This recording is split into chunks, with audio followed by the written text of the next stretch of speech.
Hello दोस्तों, जैसा आप बनना चाहते हैं वैसा आप नहीं बन पा रहे हैं, तो जानिए इसका असली कारण गौतम बुद्ध की कहानी से। नमस्कार दोस्तों, आप सभी का हमारे चैनल आर्यन मोटिवेशनल पर स्वागत है। दोस्तों, क्या आप जैसा बनना चाहते हैं वैसा नहीं बन पा रहे हैं? वो जो आप चाहते हैं वैसा अगर नहीं हो पा रहा है तो आज की यह कहानी आपके लिए ही है। दोस्तों, इस कहानी को ध्यान से अंत तक ज़रूर सुने। इस कहानी को आप ध्यान से अंत तक सुनते हैं तो आप इस कहानी से कुछ ऐसा सीखने वाले हैं जो कि आपको आपकी लाइफ में बहुत काम आने वाला है। इसीलिए इस कहानी को अंत तक अवश्य सुने। लाइफ चेंजिंग गौतम बुद्ध की कहानी।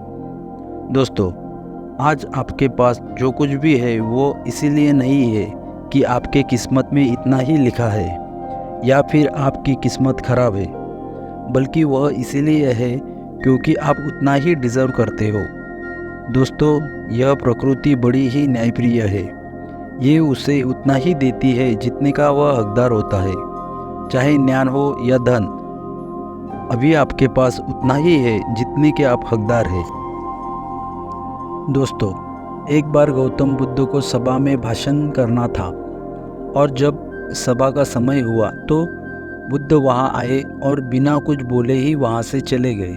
तकरीबन 100 से भी ज़्यादा लोग बुद्ध का उस सभा में इंतज़ार कर रहे थे और बुद्ध के इस प्रकार के व्यवहार को देखकर सभी लोग बहुत चौंके, लेकिन किसी ने भी बुद्ध से कोई भी प्रश्न नहीं किया।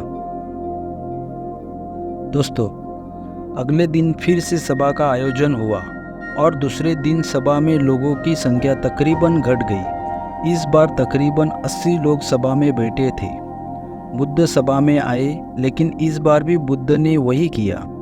यानी बुद्ध इस बार भी आए और बिना कुछ बोले ही वहाँ से चले गए। लोग दोबारा से चौंके, लेकिन किसी ने भी बुद्ध से कोई प्रश्न नहीं किया। अगले दिन सभा का आयोजन फिर से किया, लेकिन इस बार सभा में लोगों की संख्या घट गई। इस बार सभा में केवल 50 लोग ही आए थे। बुद्ध सभा में फिर से आए और उन्होंने इधर उधर देखा और बिना कुछ बोले ही सभा से चले गए। इसके बाद कुछ लोग क्रोधित भी हुए, क्योंकि लोगों ने अपना काम छोड़ छोड़ के आए हुए थे, लेकिन किसी ने भी बुद्ध से कोई प्रश्न नहीं किया। अगले दिन फिर से सभा का आयोजन हुआ। दोस्तों, आप लोग जो इस कहानी को सुन रहे हैं, आप लोगों में से भी कुछ लोग मन ही मन में कह रहे होंगे कि अरे कितनी बार सभा का आयोजित होगा। और आप लोगों को भी इस कहानी को सुनते वक्त इरिटेशन हुआ होगा। और जिन जिन लोगों को भी अभी इरिटेशन होना शुरू हुआ है, उन लोगों को तो यह कहानी ध्यान लगाकर सुननी चाहिए, क्योंकि यह कहानी आपके लिए ही है। अगले दिन फिर से सभा का आयोजन हुआ, लेकिन इस बार सभा की संख्या और ज़्यादा घट गई। यानी कि इस बार सभा में सिर्फ 30 लोग ही आए थे। फिर इसके बाद बुद्ध सभा में आए, मुस्कुराए और फिर से बुद्ध ने वही किया। यानी बुद्ध बिना कुछ बोले ही वहाँ से चले गए। इस बार भी लोग बहुत क्रोधित हुए और इस बार लोगों ने पीछे से कुछ कहा भी और बड़बड़ाए भी, लेकिन बुद्ध ने उनके किसी भी प्रश्न का कोई उत्तर नहीं दिया। दोस्तों, अगले दिन फिर से सभा का आयोजन हुआ और इस बार लोगों की संख्या बहुत ज़्यादा घट गई। यानी इस बार सभा में कुल मिलाकर 15 लोग ही आए थे। इस बार भी बुद्ध सभा में आए, लेकिन इस बार बुद्ध ने उस 15 लोगों को उपदेश दिया और वो 15 लोग ही बुद्ध के भिक्षु बन गए। और आगे चलकर उन 15 लोगों ने ही बुद्ध के ज्ञान को अलग अलग दिशाओं में फैला दिया। फिर एक दिन किसी ने बुद्ध से पूछा कि आप बिना बोले ही सभा से क्यों चले जाते थे? फिर बुद्ध कहते हैं कि मैं उन लोगों को खोज रहा था जो लायक थे। यानी कि पहले दिन 100 से भी ज़्यादा लोग आए थे, उसमें से ज़्यादातर लोग सिर्फ मात्र आए हुए थे। उन्हें मेरे उपदेश से कोई मतलब नहीं था और वो बस आ गए थे। और उसमें से ज़्यादातर लोग सिर्फ देखने और सुनने आए हुए थे कि सभा में क्या होता है। वे मेरे काम के लोग नहीं थे, क्योंकि वो लोग मेरे ज्ञान को और औरों तक नहीं पहुंचा सकते थे। मुझे तो उन लोगों की खोज थी जो मेरे ज्ञान को जन जन तक पहुंचा सके।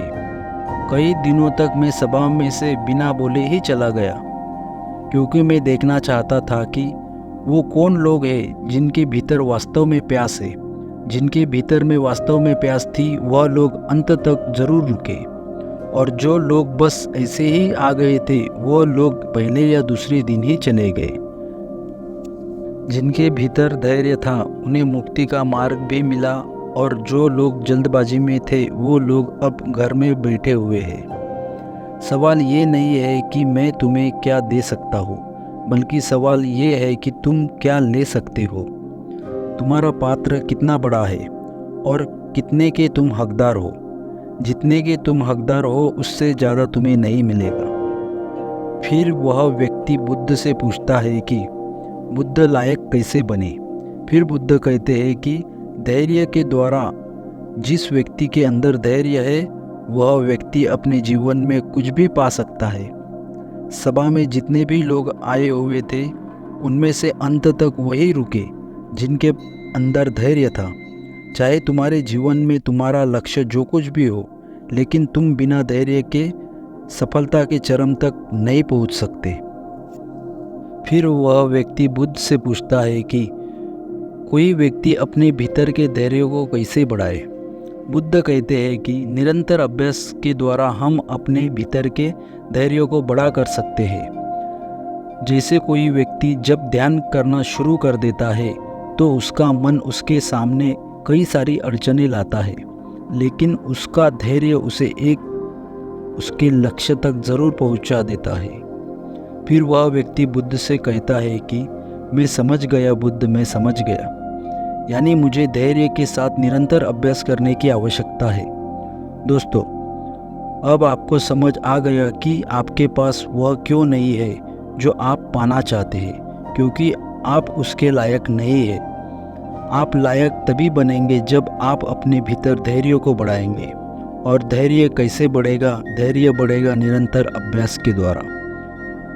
अभ्यास कौन करेगा? और अभ्यास करेंगे आप। दोस्तों, आज की गौतम बुद्ध की कहानी आपको पसंद आई होगी तो हमारे चैनल आर्यन मोटिवेशनल को लाइक और सब्सक्राइब ज़रूर करें।